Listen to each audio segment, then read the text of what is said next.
6 young footballers heading to Europe's biggest stage, a whole squad landing in Poland with a tournament ahead, a healthcare chief planning for populations that will live longer than their parents did, different continents, same direction. The next generation is already in motion, and someone has to prepare the ground they'll walk on. Europe's top club competition is coming around again.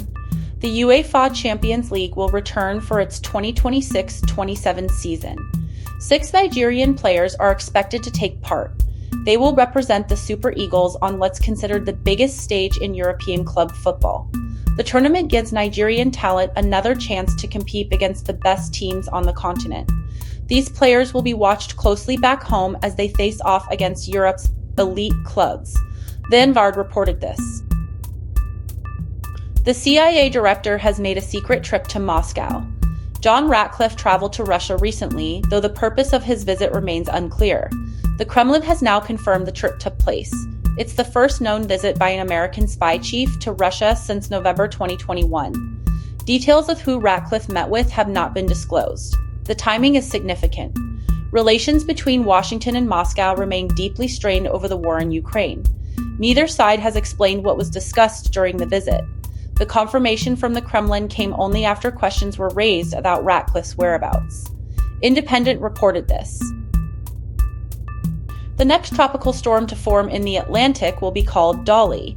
That follows the standard naming system used for these weather events. The name has no connection to the recent death of Dolly Parton. Storm names are chosen by the World Meteorological Organization using lists that were drawn up years in advance. The same lists are used again every 6 years. The timing is simply coincidence.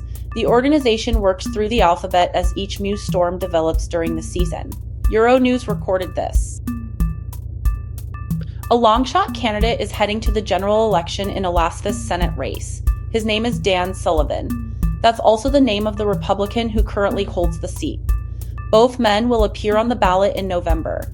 The second Dan Sullivan qualified despite being considered an unlikely contender. Republicans now face a potential problem. Voters could confuse the two candidates when they cast their ballots. The incumbent senator's party will need to find ways to distinguish their candidate from his namesake in the final stretch of the campaign. New York Times reported this. One of the biggest stars in country music has died. Dolly Parton was 80 years old. She built a career that made her known around the world for her voice, her songs, and her unmistakable look. She grew up poor in rural America. From there, she became one of the best-selling recording artists of her time. She wrote her own material. She also ran successful businesses. Her fans numbered in the millions, drawn to a performer whose talent matched her larger-than-life personality. New York Times reported this. Dolly Parton has died. She was 80 years old. She grew up poor in Tennessee and became one of the most successful musicians in American history. Songwriter, singer, businesswoman, she sold more than 100 million records. Her voice was unmistakable. So was her look, the wigs, the makeup, the sequins. She made herself into something people recognized anywhere. And she did it on purpose. She knew what she was doing. She wrote thousands of songs. Julene, I Will Always Love You.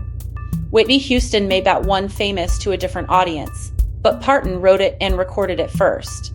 She built Dollywood, a theme park in the Smoky Mountains, near where she was born. It employs thousands. She paid for books to be sent to children. Millions of them over years. She did not pretend to be anything other than what she was. That was rarer than it sounds. Now Australia, the government is looking again at a proposal it has avoided for years. A tax on inheritances. New research puts the number at $1.4 billion in potential revenue. The debate is old. This version of it is not settled, and the bird flu that arrived in June has now spread to mammals. H5N1 was first found in seabirds. It has moved faster than the response. A proposal to introduce a new tax on Australians has been around for years. Experts have been split on whether it's a good idea. Now fresh research is backing the plan. The tax could raise $1.4 billion. That's new evidence in a debate that's divided economists and policymakers for a long time. The research adds weight to one side of the argument. SBS Australia reported this. A dangerous strain of bird flu has reached Australia and is now spreading to mammals. The country confirmed its first case of H5N1 in June. Migratory seabirds carried it in.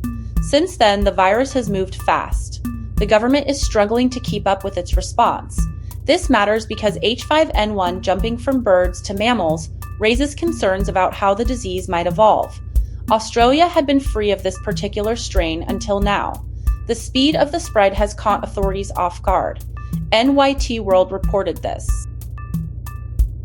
Nigeria's under-20 women's football team has touched down in Poland for the World Cup. The Falconets will now focus on their final preparations for the tournament. That means training sessions and tactical drills to get the players in top condition. The FIFA Under-20 Women's World Cup kicks off later this year. Nigeria is one of the competing nations at the global showcase. Complete Sports and G reported this. The world's busiest spaceport is about to see a sharp drop in activity. SpaceX wants to start launching its Starship rocket from Florida by the end of this year. That would shift operations away from the company's current launch site. But the move may not happen as quickly as planned. A 2027 timeline appears more realistic. The change matters because it could reshape where and how often the largest rockets leave Earth. Florida has long been America's main gateway to space. For now, the current spaceport will remain the center of Starship operations. The question is simply how long that lasts. Ars Technica reported this. Asia's largest private health group is preparing for a future where people live much longer. The company is expanding its work in 4 areas. Those are clinical longevity, cancer care, artificial intelligence, and treatment based in local neighborhoods. The strategy is being led by Prem Kumar Nair. He runs IHH Healthcare as chief executive. The shift reflects a broader change across the region. Populations are aging, medical technology is advancing. That combination is forcing health systems to rethink how they deliver care to millions of people who will need it for more years than previous generations did. Fortune reported this.